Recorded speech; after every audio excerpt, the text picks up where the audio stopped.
Alright you guys, what's happening? Welcome back to another reaction video. This time we're talking about Aberdeen's tragic performance today at Fir Park. Motherwell 3, Aberdeen 0. A scoreline that, to be honest, flatters us more than it flatters them. I don't think this video is going to be too long, to be honest. The performance, there's very little positive to say about the performance today. So overall, I think that this is the type of video that we can get through in no time at all. So overall, I thought Aberdeen were completely and utterly pathetic today. I thought that they were dreadful. I thought they lacked fight. And I, to be honest, thought that Motherwell were good, but I didn't think they were great. I thought the game for 25 minutes was very, very even and nothing was happening. It was a really, really boring first 25 minutes. Until Motherwell got the opening goal, their tails were up, they played with a wee bit more intensity, and they certainly played at an intensity level that we never reached. So, yeah, genuinely one of the worst performances of the Derek McInnes era today. And it's a shame actually, because I was kind of joking on the last video when I talked Scotland-Israel that I had done 6 reaction videos and it was 6 wins in a row, 4 for Aberdeen and 2 for Scotland, and I thought that's going to come back to bite me soon, and here we are. We'll talk about really where it went wrong on the park, and we'll start with the first goal. So, corner Aberdeen out on the left. I know a lot of fans hate the short corners, and I know that it's one of those things that people get really pissed off about, and we couldn't have executed it worse with that first one. Niall McGinn and Gary Mackay-Steven kinda get themselves in a muddle initially once they've played the ball in, and then McGinn tries to cut towards the edge of the box and he looks to play it to Logan, horrifically underhit, goes straight to Danny Johnson. Danny Johnson for there has just wandered forward. Logan's backing off him the whole time, which is difficult obviously because he's the last man, and Logan's trying his best to show him out to the touchline, but he overcommits. Danny Johnson turns him inside out, and nice finish past Joe Lewis, 1-0. And like I say, from there, that was about 25 minutes on the clock. Before that, the game was boring as anything. After that, Motherwell went up a gear and started to really look like a team that were hungry and look like a team who were looking to avenge what happened to them at Ibrox a couple of weeks ago in their last game.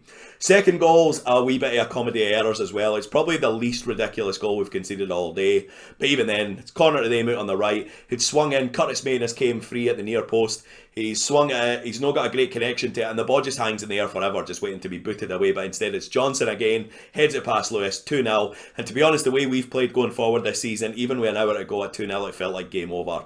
Nothing Aberdeen did after that looked like anything was going to change, so in that sense, it was just a really, really frustrating afternoon, and it's especially frustrating at halftime when you know that the likelihood is you're not coming back into the game. We start the second half, we look like we've tried to lift it a wee bit, but we're not really going anywhere at the same time, and then we get hit with a sucker punch. So at the back, Lewis Ferguson's tried to clear it in our box. It's blasted straight off of Andy Considine. It's spun up in the air, and David Turnbull says thank you very much, slams it in the net, and that's game over. Less than an hour played and you know you're absolute toast. So at that point, any thoughts of a wee bit of higher intensity from Aberdeen were gone, and to be honest, Motherwell saw the game out really, really comfortable for there. We had one good save by their goalkeeper, but that was right at the end when the game was lost anyway. So just a dreadful performance for Aberdeen today.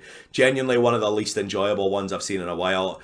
After Tynecastle a month ago, I thought we were so pish in that first half.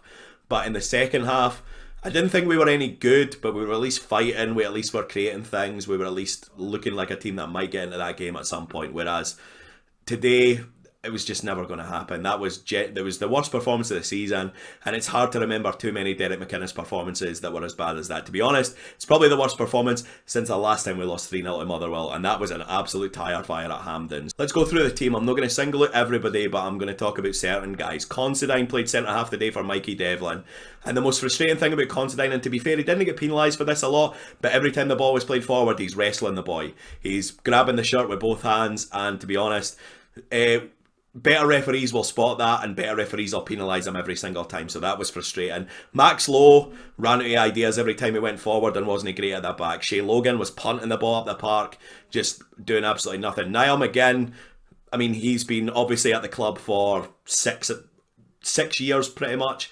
Obviously, there was the wee break in South Korea, but one of Niall McGinn's worst performance today. It wasn't just that he was poor and wasn't creating anything. He, at times, was an active hindrance today. James Wilson, I've mentioned, had a really, really poor game. And Gary Mackay-Steven was unbelievably quiet. I can't say too much bad about Ferguson or Shinnie, but at the same time, neither of them played particularly well either. So, just a frustrating day, just a really, really, really poor day at the office for Aberdeen, and yeah. We've got a cup final to look forward to next week, but to be honest, I can't imagine too many people are thinking about that right now. That performance today was pathetic, it was abject, it was devoid of ideas, it was embarrassing, and I don't want to take too much away from Motherwell, but to be honest, I just thought they were good. I didn't think they were great, I didn't think they were brilliant, I thought they were good, but they were good value in the end for 3-0. I thought we were maybe a wee bit unfortunate to be 2-0 down at half time, but they totally dominated the second half, and to be honest, it could have got worse.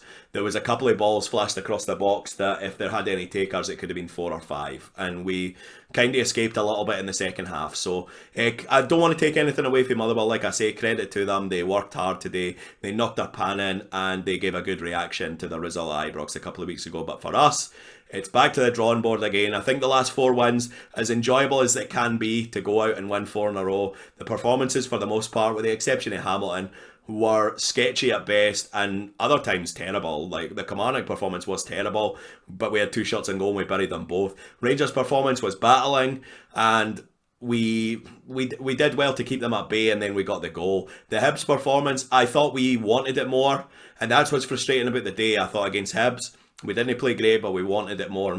Today, Motherwell absolutely wanted it more, and they got the reward massively. A 3-0 win for them really lifts their spirits. You know, they beat Dundee and they beat St Mirren before going to Ibrox. They were probably thinking they were turning their season around. And then they go and get scudded at Ibrox, and they turn around and scud us today. So it's been a weird few weeks for Motherwell, but they'll be feeling like they can get themselves up the table again. So credit to them. Just a wee shout out as well to the boys for the MFC podcast for the toy drive. We had Andy on a couple of days ago, and Andy was brilliant. Unfortunately, I had a wee bit of audio issue with him, so it was echoing a wee bit. But just to say that the generosity for Motherwell and Aberdeen fans today was fantastic. So really, really happy with that. I went and met Andy at the ground today, and the lorry was packed with stuff. So the Christmas toy drive looked like a massive success again. I think it's the 3rd year in a row they've run it. So real shout out to the Motherwell FC podcast, to the Motherwell FC Community Trust for the great job that they did today, and credit to Motherwell for rewarding them on the park. But for Aberdeen, we've got 8 days to figure this out before the cup final. If we play like that in the cup final, they will run up a cricket score. We know what Celtic can do when you're no on your game. So we need to see a massive improvement at Hampden next week. I'd like to say that was just a blip, but to be honest, the performances at times this season have just been sketchy at best. So it's worrying. I'm going to try and not do my dinger in too much though. So I don't want to be one of these guys who, because I've got a YouTube channel, I shout and I scream and I bawl and I cry and I moan. I think it's unproductive, and I think it's more productive to actually talk about what went wrong. So yeah, we'll wrap it up just now, because to be honest, I don't want to talk about it anymore. But if you enjoyed the video, if you're new to the channel, hit the red button. It really helps me out a massive amount. Like the video as well. It really helps me get it out there. I've been QMJ. Thanks for watching, and I will talk to you again, hopefully in a better mood sometime.